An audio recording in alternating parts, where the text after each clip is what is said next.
இனிய வணக்கங்களே, உலகத் தமிழர்களே.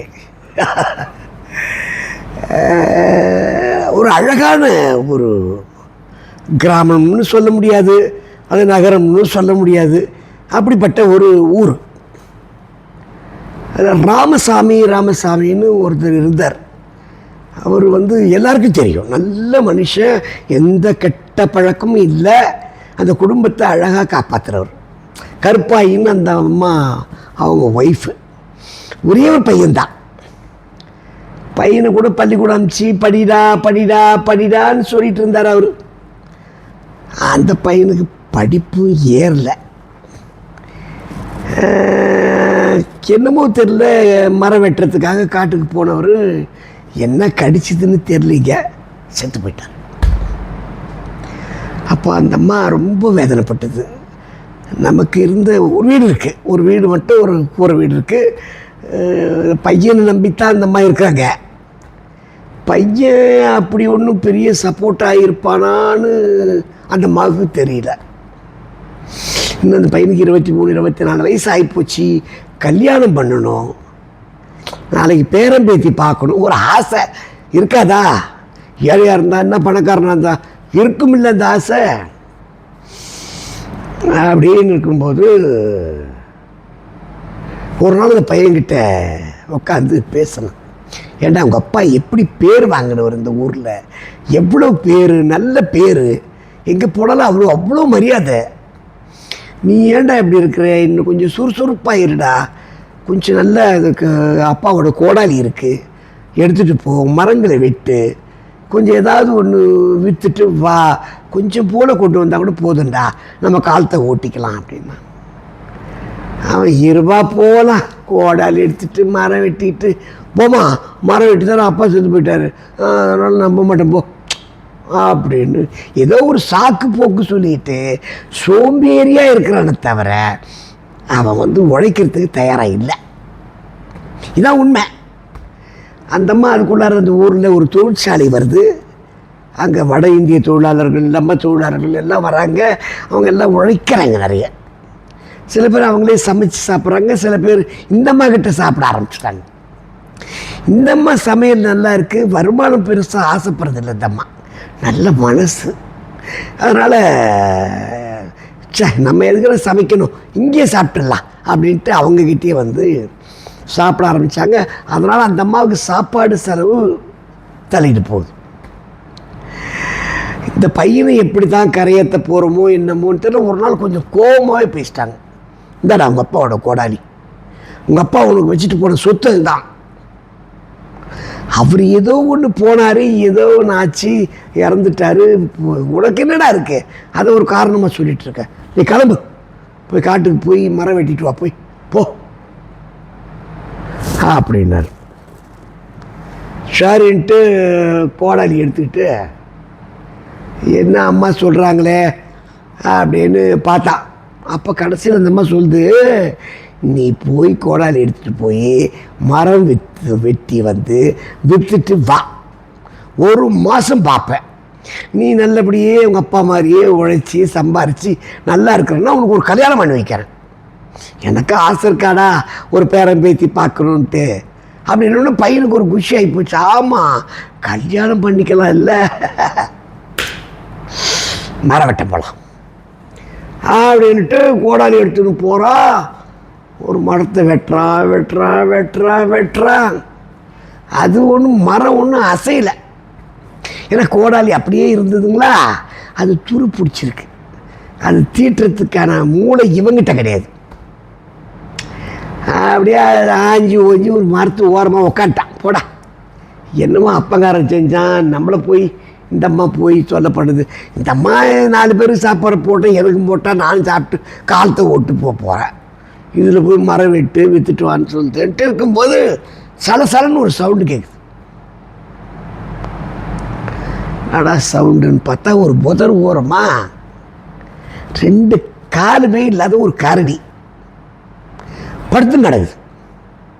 ஒரு பயம், ஐயோ கரடி கடிச்சிருமே, தெரியாதனமா அந்த காட்டில் நம்ம மாட்டிக்கிட்டோமே அப்படின்ட்டு அப்படியே பார்க்குறான். ஆனால் கரடி நல்ல ஊட்டமாக நல்ல ஜம்முன்னு இருக்குது.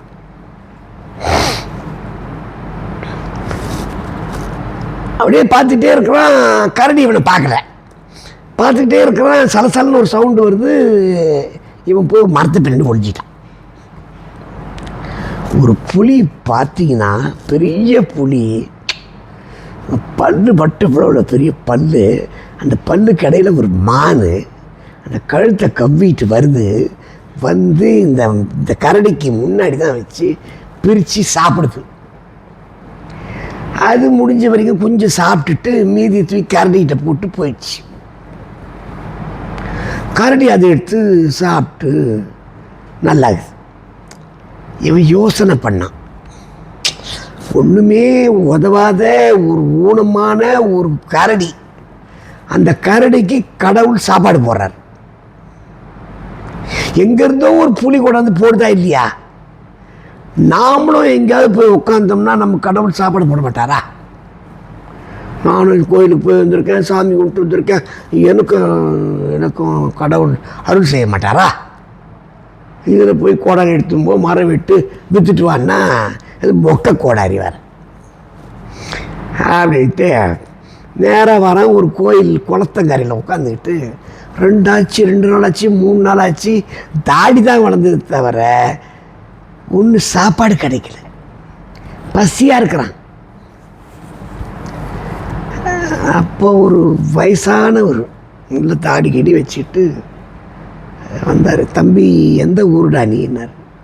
பக்கத்து ஊருங்க சாமி, நான் நடந்ததெல்லாம் சொன்னான். இது மாதிரி எங்கள் அப்பா மரம் வெட்டி பிழைக்கிறவர், எனக்கு என்னமோ மரம் வெட்டியெல்லாம் பிழைக்கணும் போகணுன்னெலாம் தோணலைங்க, முடியல, சோம்பேறித்தனம் அது நிறைய இருக்குதுங்க. நான் கடவுள்கிட்ட வேண்டி எனக்கு சாப்பாடு ஒன்றுன்னு 2 நாளாக உட்காந்துருக்குறேன், சாப்பாடு கிடைக்கலைங்க. ஆனால் காட்டில் பாருங்கள், அந்த கால் இல்லாத நரிக்கு கரெக்டாக சாப்பாடு கிடைக்குது. நான் அந்த நரியை பார்த்து நல்லா கற்றுக்கிட்டேங்க, எப்படி இருந்தாலும் சாப்பாடு கடவுள் கொடுத்தே ஆகணும் அப்படின்னு உட்காந்துருக்கேன்னார். அந்த பெரியவர் சொன்னார், தம்பி நீ கற்றுக்க வேண்டியது அந்த கரடிக்கிட்ட, அந்த கரடிக்கிட்ட இல்லை, அந்த 2 காலும் இல்லாத அந்த கரடிக்கிட்ட, அதுக்கிட்ட இல்லை, அந்த புலி இருக்கு பாரு, வேட்டையாடி போய் கஷ்டப்பட்டு ஒரு மானை அடித்து கொண்டாந்து சாப்பிட்டு மிச்சம் இருக்கிறத இயலாத அதுக்கு போய் அந்த கரடி போய் எங்கேயும் போய் ஓடி ஆடி சாப்பிட முடியாது. அப்படிப்பட்ட ஒரு கரடிக்கு சாப்பிட போட்டு போகுது. நீ அப்படி யோசி, புலியாக யோசி.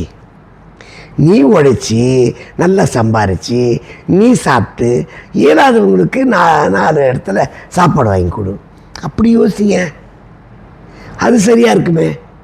நீ ஏன் அப்படி யோசிக்கிற? திருவள்ளுவர் கூட ஒரு அருமையாக ஒரு பாடல் சொல்லுவாருங்க. என்ன பாடல்னா, திருக்குறளில் ரொம்ப அருமையான பாடல் அது. இருங்க நான் எடுத்து சொல்கிறேன், ஒரே ஒரு நிமிஷம் இருங்க. உழையும் உப்பக்கம் காண்பர் உழைவின்றி தாழாது உழைஞ்சுபவர்னு திருவள்ளுவர் சொல்லியிருக்கார். என்ன அர்த்தம் அதுக்கு அப்படின்னா, தலைவிதினா அது கற்பிக்கப்பட்ட ஒரு தண்டனை தான், அது கற்பனை தான். நான் சொல்கிறது புரியுதுங்களா? ஒரு ஜஸ்ட் ஒரு இமேஜினேஷன். நீ கொண்ட செயல் எதுவாக இருந்தாலும் அதில் நீ ஆர்வத்தோட ரசித்து முன்னேறினால் உன் வாழ்க்கை மகிழ்ச்சியாக இருக்கும். வேற ஒன்றும் இல்லைங்க. இதைத்தான் அவர் சொல்கிறார். வாழ்க்கைங்கிறது நீங்கள் நினைக்கிற மாதிரி கிடையாதுங்க, கொஞ்சம் வித்தியாசமானது இருக்கும். நீங்கள் உங்கள் உறவுகள்லாம் பார்த்தீங்கன்னா கண்ணாடி மாதிரி. நீங்கள் சந்தோஷமாக இருந்தால் அழகாக இருக்கும், புன்சிரிப்பாக இருந்தால் அந்த கண்ணாடிக்கே ஒரு அழகு கிடைக்கும் இல்லைங்களா? உண்மைதானே அது? நான் சொல்கிறது பொய்யா உண்மையா? நாம் மகிழ்ச்சி நம்மக்கிட்ட தானே இருக்குது.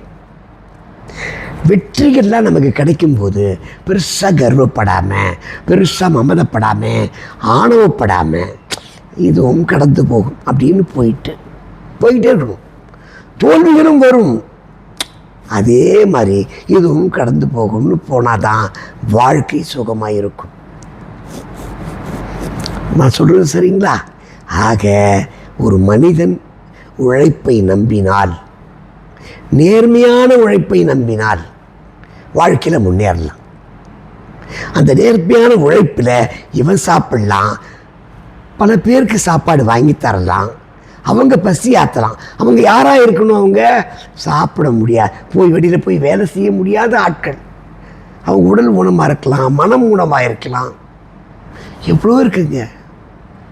எவ்வளோ மனநிலை பாதிக்கப்பட்டவங்கெல்லாம் போய் பார்த்தா அவ்வளோ மனசு கஷ்டமாக இருக்கும், அவ்வளோ வேதனையாக இருக்கும். உடல் ஆரோக்கியமாக இருக்கும், மனம் ஆரோக்கியமாக இல்லையே. மனம் ஆரோக்கியமாக இருக்கணும்னா நாம் நல்லா உழைக்கணும். நாம் நல்லா உழைச்சி ஒரு 10 பேரை சந்தோஷமாக வச்சுருந்தா நம்ம வாழ்க்கை சந்தோஷமாக இருக்கும். நாளைக்கு பார்ப்போமா? நன்றி, வணக்கம், வாழ்த்துக்கள்.